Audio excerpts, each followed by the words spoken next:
Du coup, présentez-vous, voilà. Alors, je suis Baptiste Chenet, je suis le responsable du service animalier au zoo de Montpellier. Et donc, en tant que responsable du service animalier, j'occupe le poste de curateur, c'est-à-dire que je gère toute la collection animale du parc. Mais j'ai aussi en gestion tout le personnel qui s'occupe des animaux et également toute la gestion du budget. Enfin, voilà, bref, tout ce qui est relatif aux animaux, je gère tout ça. Donc mon parcours avant de devenir ça, donc j'ai d'abord j'ai fait des études vétérinaires. Donc à la base je suis vétérinaire. Je suis arrivé ici en tant que vétérinaire terrain, en tant que soignant pour les animaux. Progressivement j'ai pris le poste d'encadrement. Voilà, donc ça s'est fait très progressivement voilà, donc j'ai un peu quitté mon ancien métier. Maintenant j'encadre une autre vétérinaire, mais donc je reste quand même à m'occuper des animaux parce que je réfléchis à tout ce qui va être bien-être animal et tout ce qui est la gestion optimale des animaux pour leur bien-être.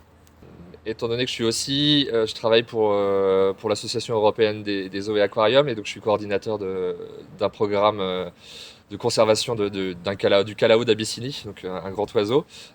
Et le zoo de Montpellier est un des plus gros producteurs de cet oiseau-là. Donc on a vraiment un impact et c'est vraiment intéressant quand on arrive à sortir des petits de cette espèce-là, sachant qu'il en reste quasiment plus dans la nature et que là on est en train de travailler avec un programme au Ghana et peut-être envisager une réintroduction. Donc là ce sera vraiment, je pense, le plus beau, le plus bel événement, c'est quand on relâchera des animaux nés ici en Afrique.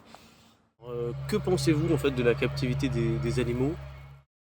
C'est assez paradoxal, mais je travaille dans un zoo. Mais le jour où il y aura plus besoin de parc zoologique, je serai l'homme le plus heureux de la terre, parce que c'est pas mon. J'aime les animaux, donc c'est pas spécialement que je les aime en captivité. Je préfère les voir dans la nature. Mais malheureusement, le fait est que actuellement, il y a plein d'endroits sur Terre où les animaux ne peuvent plus rester dans la nature. Donc ils ont besoin d'une béquille, et on est cette béquille.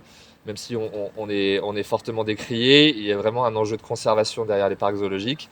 Ça se voit de plus en plus, il y a plein d'espèces qu'on ne peut pas relâcher, qu'on serait en capacité de relâcher, mais les sites d'accueil ne sont plus disponibles.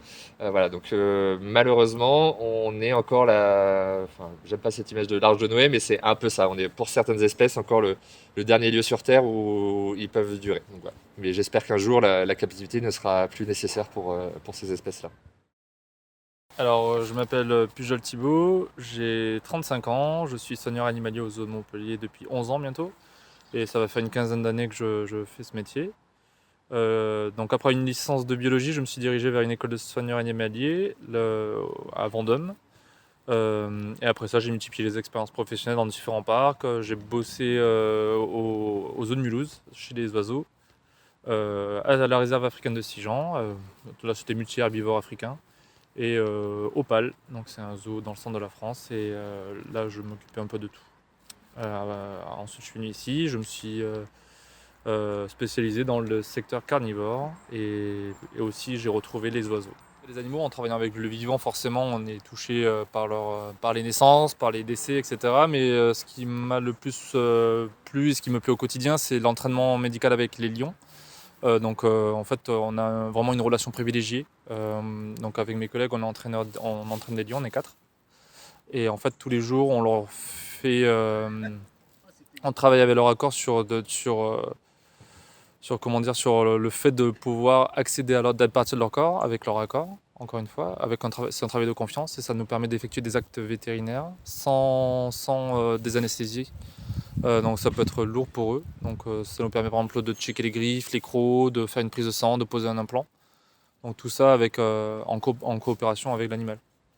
Et donc ça c'est vraiment très plaisant, et on a vraiment une relation privilégiée avec les animaux. Et donc ça c'est multiplié un peu partout dans le parc, quoi, avec les coins-de-boue, les rhinocéros ou d'autres animaux encore. Que pensez-vous en fait de la captivité des animaux?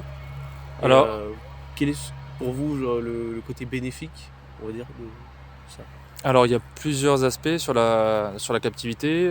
Souvent, les gens voient juste une captivité d'animaux sauvages derrière des barreaux. En fait, on a un gros rôle à jouer sur la conservation, donc ex situ, c'est-à-dire au sein des zoos, où on multiplie les reproductions pour avoir un maximum de diversité génétique et un maximum d'individus. Malheureusement, sur certaines espèces, c'est essentiel. Ça a permis de sauver certaines de l'extinction complète. Je pense par exemple au cerf du père David, aux oryx. Il y en a pas mal. Donc, en ce qui concerne la conservation in situ, donc au sein de leur milieu naturel, en fait, ça demande énormément d'investissement au niveau argent, humain, etc. Et souvent, c'est des pays qui sont en conflit, que ce soit humain, donc des guerres, ou même famine et pauvreté, donc ce qui fait qu'ils chassent leurs propres animaux.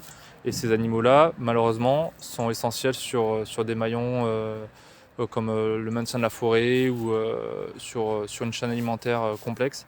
Ce qui fait que la conservation, malheureusement, aujourd'hui, la conservation dans les eaux est essentielle et primordiale. Et c'est un aspect où on essaie de beaucoup communiquer et travailler là-dessus. C'est pas juste en fait divertir les gens en fait. Voilà. Et il y a évidemment d'autres aspects sur la recherche vétérinaire, sur la recherche comportement zoologique, etc.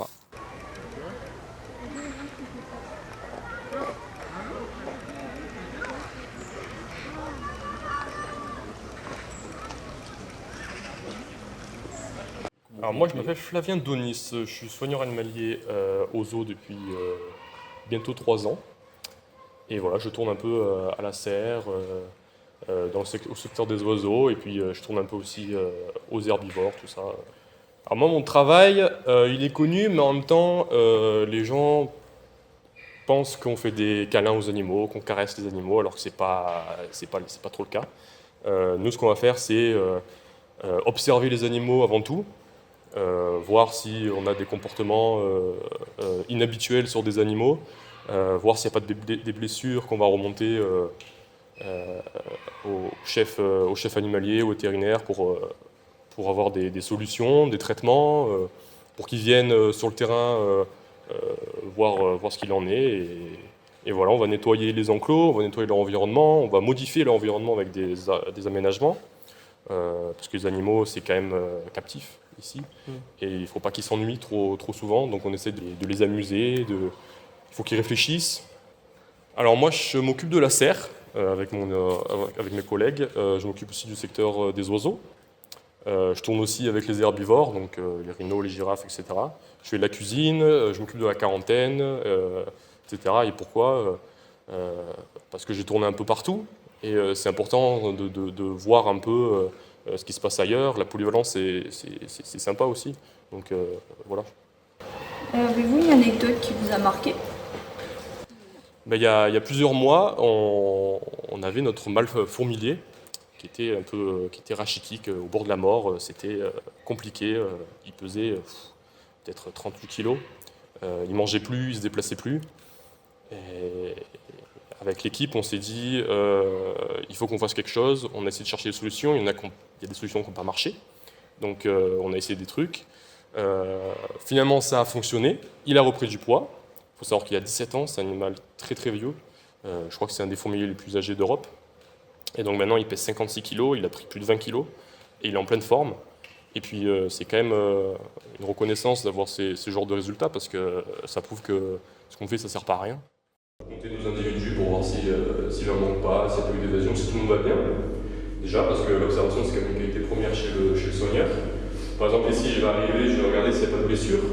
Si l'animal n'a pas un comportement plus étrange que la veille ou que d'habitude. Et si je vois une blessure ou vraiment je vois que l'animal ne va pas bien, qu'il est un peu souffrant, je vais remonter les infos au chef animalier, au vétérinaire, et c'est eux qui prendront une décision. Donc soit un traitement, soit directement aller voir sur place. Là, vous voyez, il reste un peu de oui, bon, c'est normal parce que je l'ai donné il y a 1 heure. Ouais. Mais si demain, par exemple, il reste tout ça, je vais remonter l'information en disant il n'a pas trop mangé hier, donc il faut surveiller. C'est pas inquiétant, mais il faut surveiller. Donc voilà.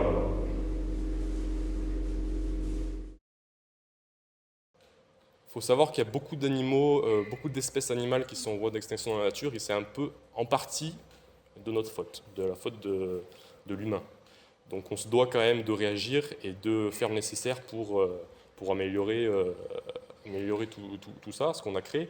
Donc il y a plein d'animaux ici, par exemple, ou en France, qu'on reproduit, qui se reproduisent très difficilement dans la nature. Ou alors on a par exemple des naissances de casoirs. Les casoirs, c'est des petites autruches d'Océanie. On a des reproductions tous les ans ou presque, et c'est des animaux très difficiles à reproduire en captivité. En France, ça se fait quasiment qu'ici.